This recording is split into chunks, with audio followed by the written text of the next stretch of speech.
of the philosophy that draws Dinesh by here is that of Swadhyay Parivar, and I know of how they are into service. That's how I kind of put it in that way. So, just introducing to you our two speakers for the day. Dr. Milind Naik holds a PhD in developing leadership qualities among gifted adolescents, supported by advanced qualifications in teacher education, school management, and organic chemistry. Since 2011, he has served as principal of JPP, that is Gnan Prabodhini, one of the India's leading CBSE schools for gifted learners, where he oversees policy, academic innovation, teacher development, and technology-enabled school systems. With over 25 years of experience, he has designed several pioneering initiatives, including accelerated mastery learning, a 4-year leadership curriculum for gifted students, holistic 360-degree assessments, maker space, mentorship structures, and language development programs. Dr. Naik contributes to national and state level educational policy making, serving on the Maharashtra Steering Committee for MEP 2020, NCRT advisory boards, through it's a program conceptualized for gifted children, for gifted education, and Abhishekta, that's how you pronounce it. Abhishekta, sir is going to talk on these programs as well, which is B.Ed Special Education, DLED Curriculum Committees, and National Focus Groups on Examination Reforms and Holistic Report Cards. He's a researcher, author. Mensa kya hai?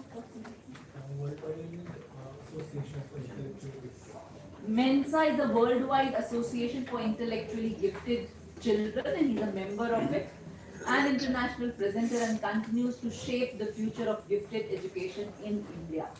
Thank you, sir, for having joined this workshop and for allowing us this opportunity to listen. And then we have Dinesh Bhai Majitia. Dinesh Bhai Majitia is an experienced educator with 28 years of experience in teaching of English as a second language at higher secondary school level. He currently serves at Vishnu Bharati High School in Ahmedabad, which is state government aided school. But apart from his regular duties as a school teacher, he is a founder of Divine Dharu Vayu. He promotes alternative approaches to education, where he is an expert with Gujarat Secondary and Higher Secondary Board Gandhinagar, and has contributed extensively as a writer, reviewer, and translator for the Gujarat State Textbook Board.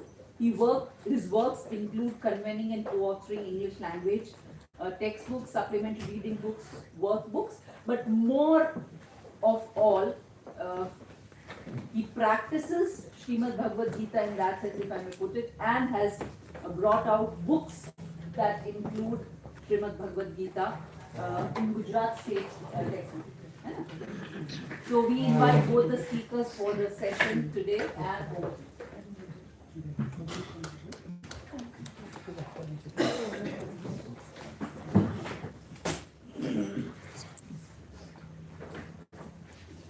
I will be talking about prabodhini pathshala, established in 1969, so very old school, and it's the first private school affiliated to CBSE, at least from Maharashtra.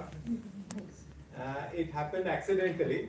We approached Maharashtra board for the affiliation, and they said that you will not get it because you are not having that much infrastructure and basic requirement. So we went to CBSE board, and they readily gave us the affiliations, saying that these people are not having the required infrastructure and the establishments required, but still we are giving the affiliation to this institute because they are having good ideas. Now that inspector must be very good enough and must be having open mind and must be thinking about the real education. That's why he must have written these sentences. This Jnana Prabodhini Pathshala is established by Jnana Prabodhini as the mother organization. It was started in 1962. Tell a little bit about the Jnana Prabodhini because it works in many domains which is directly associated with the school. So the first domain, of course, is the education, in which, though my school is the first school started by Jnana Prabodhini, we are having right now very different kinds of schools. So we have birth right from the school for the tribal children, school for the migrants in Maharashtra.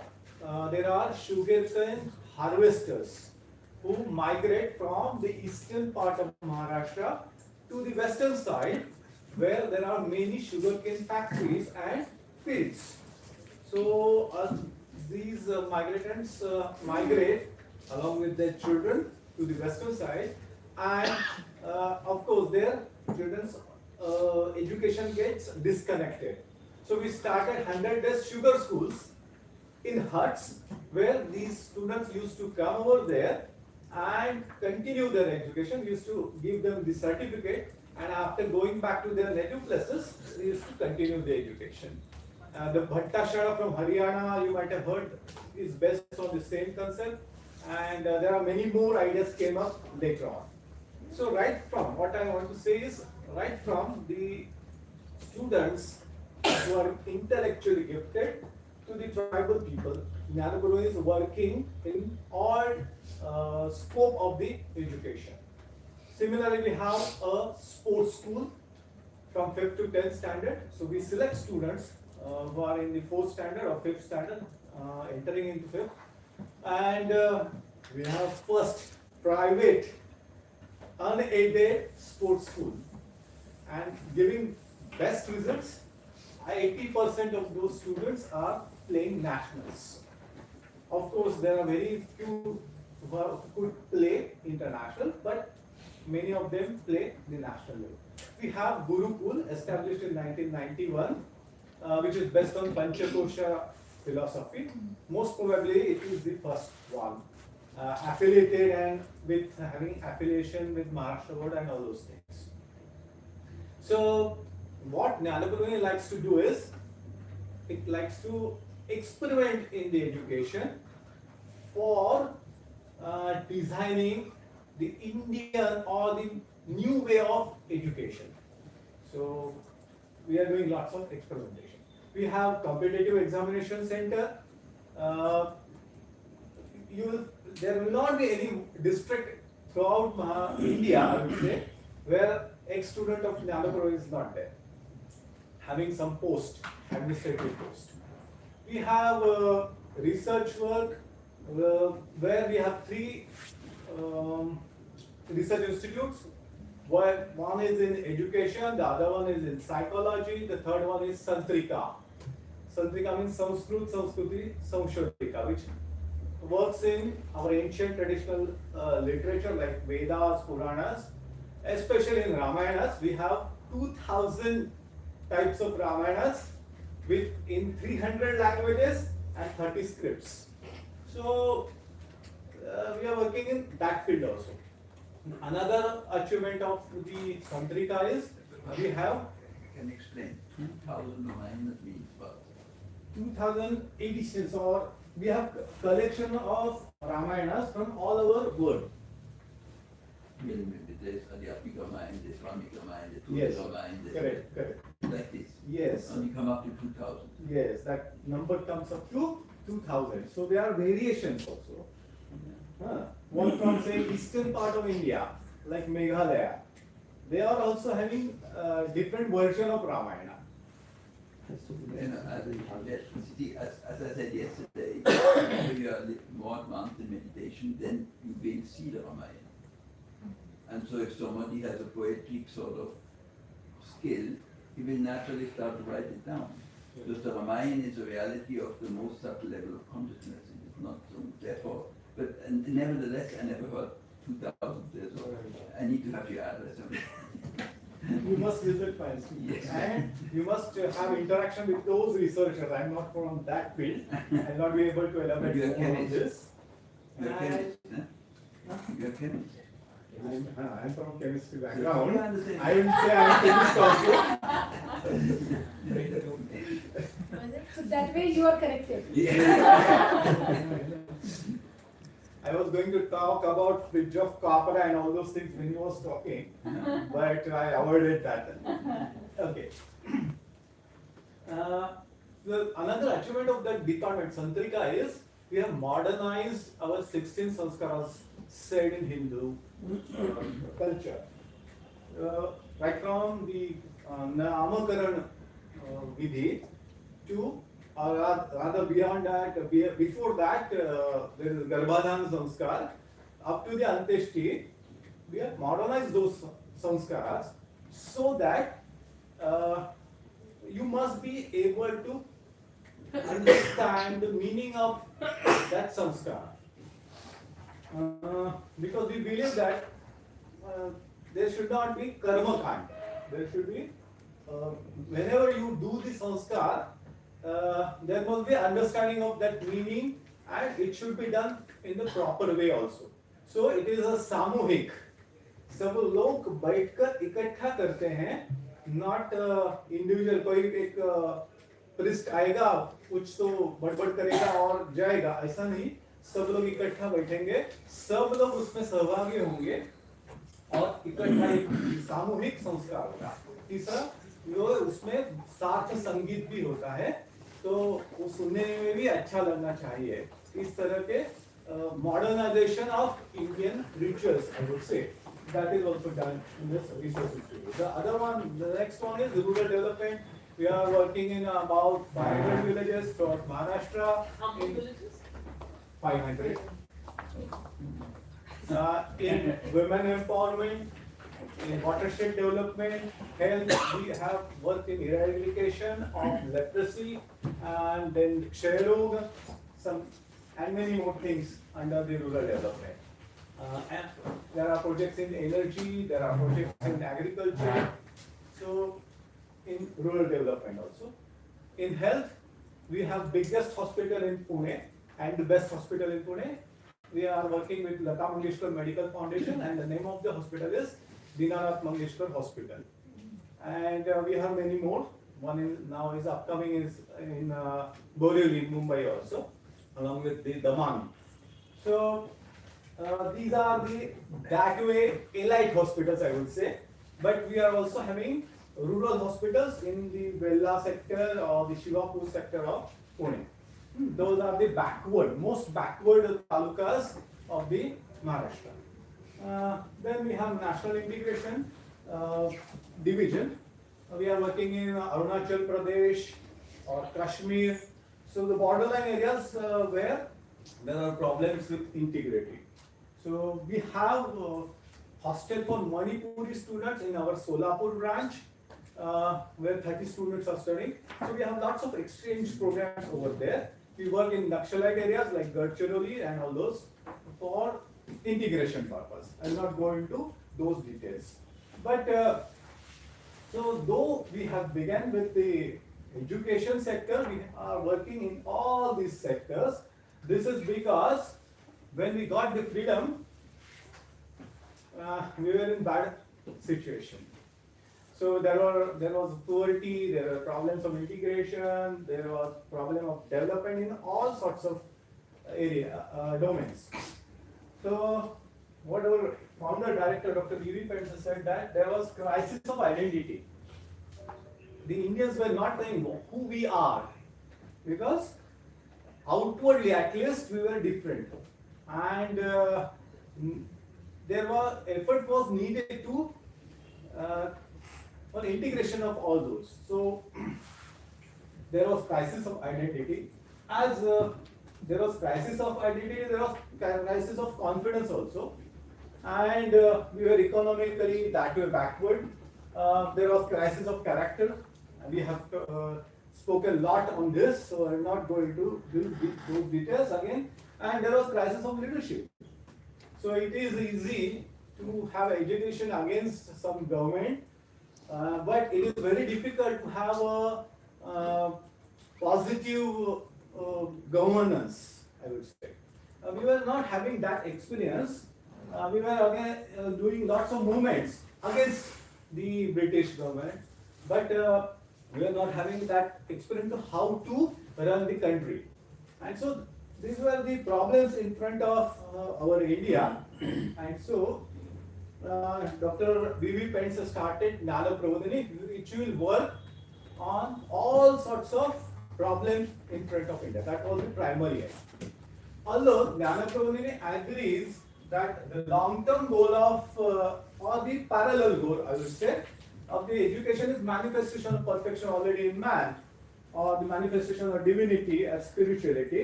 So, as said by the Vivekananda, the midterm goal will be education's midterm goal should be man-making, nation-building education. Because unless you have developed country, economically viable, economically stable and developed with peace and all those things, you will not be able to pursue this upper goal, manifestation of perfection. For that purpose, you will require well-developed country. And so, Jnana Prabodhini has decided to work on the mid-term goal first and parallelly or later on focus on the long-term goal of the education. And the immediate goal, of course, is livelihood. So, without having proper income and food and shelter, you cannot have a good nation. And without good nation or stability in the nation, you cannot be able to achieve the long-term goal, that is manifestation of perfection. So, Jnana Prabodhini decided that we will first focus on the nation building exercise. And so the motto of Jnana Prabodhini is Rashtra Devo Bhava. Let's work for our country. And with this motto, Jnana Prabodhini started many other activities, as I said, but it also started a school with intellectually gifted children. And so the motto of the particular school, or the mission of the school, is motivating intelligence for social or any other change. So change might be from the research domain also, but particularly in the social domain. So it's a school, but it's a school with a purpose.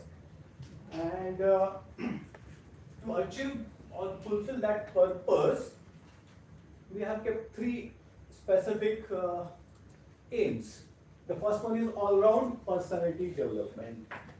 And what we mean by all-round personality development, we all know. So I'll not go into those details much, or we'll talk on that later on. But unless an intelligent person has overall developed personality, he is not able to contribute to any research or developmental programs of the country. So he will not be able to, though he is a good mathematician, doing lots of solving lots of problems, he will not be able to communicate it properly. So all-round personality development is required. Enhancement of leadership qualities. Normally the intelligent people are introvert, and also they are selfish also, and because they are self-sufficient. So in order to make them outward, you have to take lots of effort, and you have to make them work in teams, cooperate with the others, and take the help of others also. So the second focus is on the enhancement of leadership qualities. And the third one is creative problem solving, because you must think out of the box to solve the problems. The same linear thinking will not solve the problems which are in front of us. And so the creativity is a must for problem solving. And so Jnana Prabodhini is working on all these aims of education. So the school with a purpose and intellectually gifted as a sample. So to begin with, we have started with the intellectually gifted. So we slowly, though we started with classes, we are slowly moving towards the masses, and right now we are working in masses also. Why intellectually gifted? So intellectually gifted can shoulder the responsibility of rapid development of the society. They are the anchors which can pull the growth of our country, and they can become good leaders as well. High ability to solve problem is required. The problems, scientific problems, that was simple, I would say, to solve, but the social problems are more complex, and that's why you need intelligence to solve those. And of course, there are high potential, so there is high probability that they will reach to the leadership positions or the managerial level positions.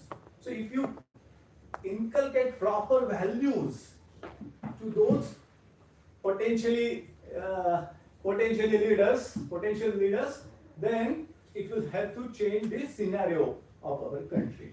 And that's why they should do the principle centered leadership. So that this is why we started with the intellectual giftedness. What is giftedness? Is it only limited to academics? Of course, not at all. Intellectual giftedness comes from many other things also, but primarily through intelligence, linear thinking, and cognitive thinking, all those things. Creativity, that is a lateral thinking, divergent thinking. Then socio-affective or the behavioral intelligence, and sensory motor, that is psychomotor, right? I will not go into details of again giftedness concept also. If you want to, we can have the discussion later on. What we do in our school, for all practical purposes, we have selection procedure where we use the test design in our psychology institute, which are based on Guilford's model of intelligence. So, according to the Guilford, he was an American psychologist. At that time, he told that there are 120 facets of intelligence, and right now they have been increased to 180 now. So, prabodhini has designed 180 standardized tests for measuring each and every facet of intelligence. Out of those, we have selected few battery of tests and we have administered those, and we select the students who are having 95 percentile plus score. What kind of principles that we follow in our school? The first one is amalgamation of Western and Indian philosophy. So, we have good laboratories, we have makerspace, engineering lab. So before the utter tinkering concept came, we were having the engineering lab where we used to do the tinkering. The first computer in Pune came to University of Pune, but the second was in my school. And I have learned QBasic when I was in 8th. Right? So there are oscilloscopes, we have Studied in the same school. I'm passed out student of the same school. And so never compromise with the technology. Right now we have 3 to 4 3D printer. I used the LCD projector when I was a teacher in 2000. So never we compromise with the technology. We have good laboratories where there are oscilloscopes or pH meter or colorimeter, all those things. But on the one hand, we are holding the Western philosophy, but on the other hand, we are holding the Indian way of education or tradition also. So we have sanskar, 16 sanskar diagrams in the Indian tradition. There are out of those 16, there are 4 sanskara which can be called as educational, related with education.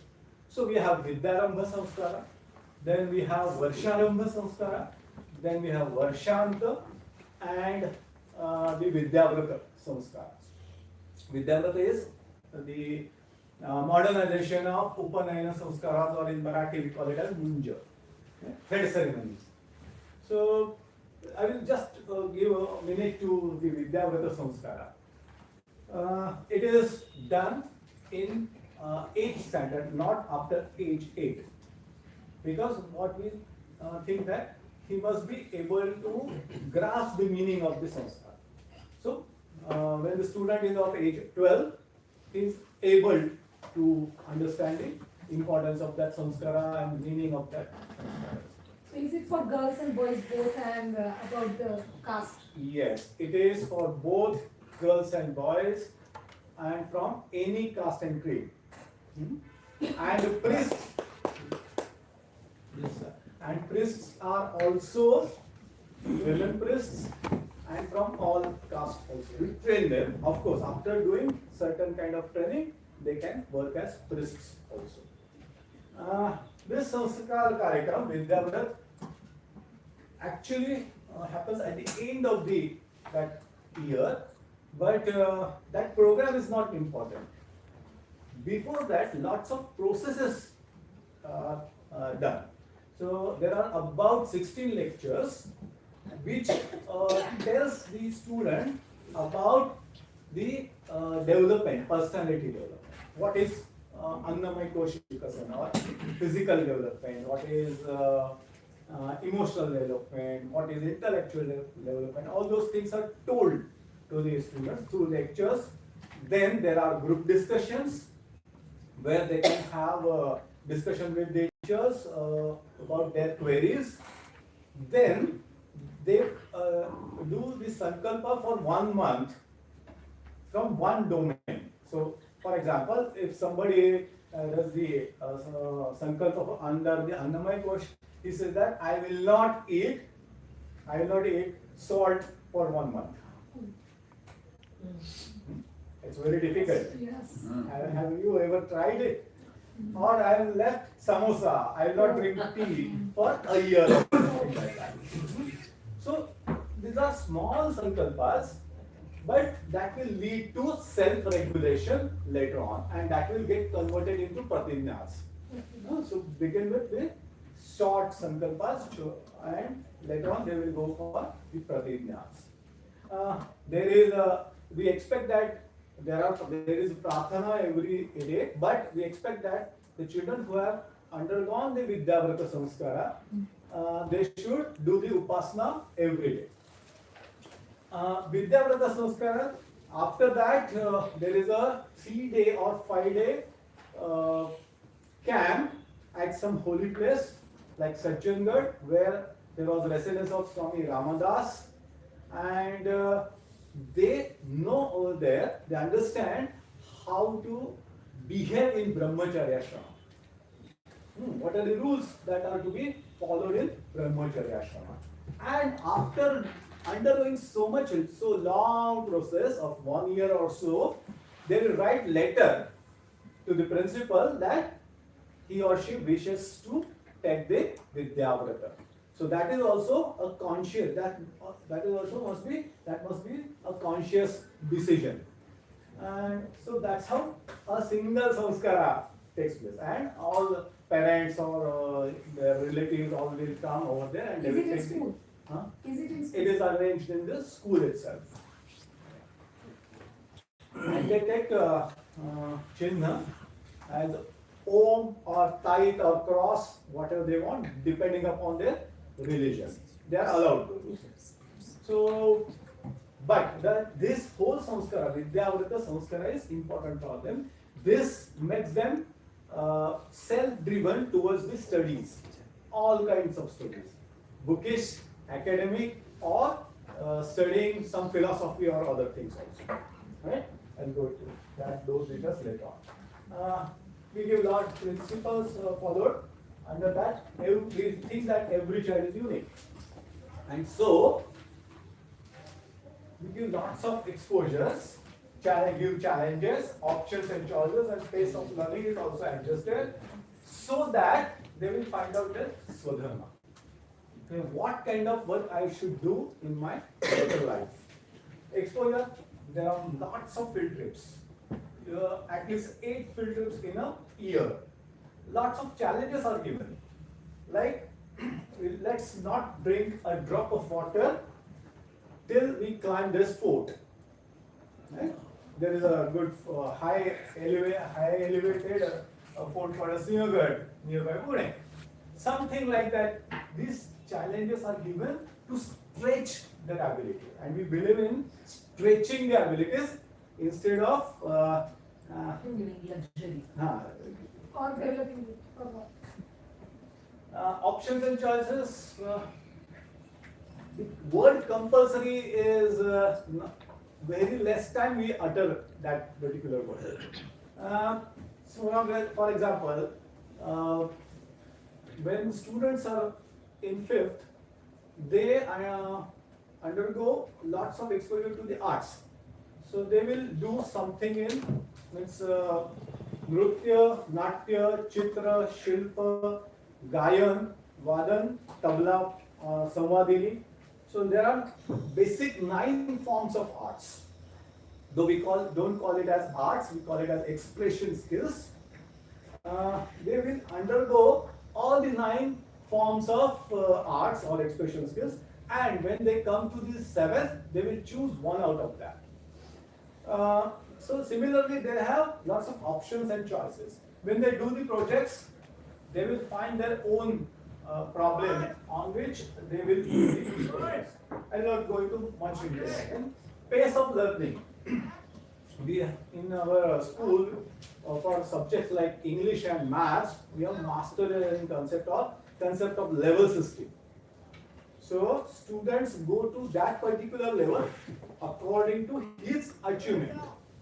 So students from 5th to 8th are divided into 8 levels for say English, and some student from 6th standard might be in level 4 for English and level 3 for Maths, or something ulta sulta bhi ho sakta hai. So according to his pace of learning, learning happens. So that gives freedom of timing. कितना जल्दी से सीखना है, कितना slow सीखना है. So what we believe is everybody is winner. Everybody can win the situation if you give proper time to the student. So ऐसे बहुत सारे experiments ज्ञान प्रबोधिनी में किए गए हैं. आज इतना टाइम नहीं है, लेकिन आगे जाएंगे. Motivation first, achievement follows later on. All other things later. There is a paper written by Jane Pirto from American psychologists, and it was published in Gifted Child Quarterly, saying that what America should learn from the Indian way of teaching or this particular school. And the title was Motivation First and all other things come later on. This is because the motivated student will learn or grasp anything that he wants for the sake of achievement purpose, right? And so we have lots of exposure where we focus more on the goal setting of that particular child. Then we focus more on attitude and values, then skills, and if possible, we also teach books. So the least priority is given to the content. So we never force our teachers to complete the syllabus. Not only that, teachers themselves decide the curriculum or the syllabus that has to be taught in the current year. They have freedom to design the curriculum altogether. Only the thing is that they must fix it in the early academic year, and they should keep it throughout the year. They should not change it more times. Then we also say that gifted children should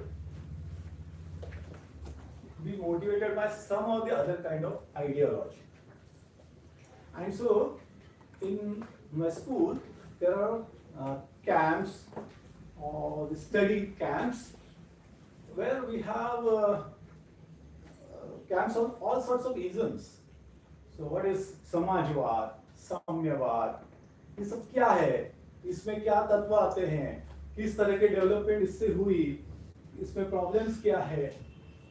और ये सारे isms को study करने के बाद हम लोग बोलते हैं कि वो उसने खुद को चुनना है कि कौन सा ism he likes it or he would like to follow. So not there is no doctrination नहीं होता है, ये conditioning नहीं करते हैं. We encourage students to study all the philosophies in the world and then let him choose. So it becomes his personal choice. However, teachers,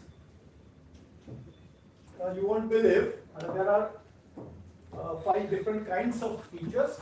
One is mentor teacher, class teacher, subject teacher, mentor brother or sister, and volunteer teacher. So there are about 70 teachers for 480 students.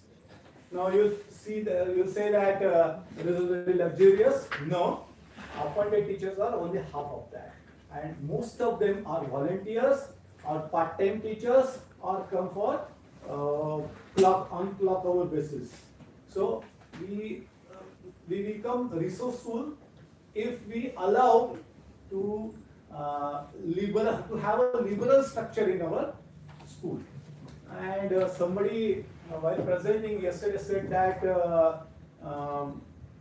teachers come to the school to run away from their in-laws, but exactly opposite thing happened in my school.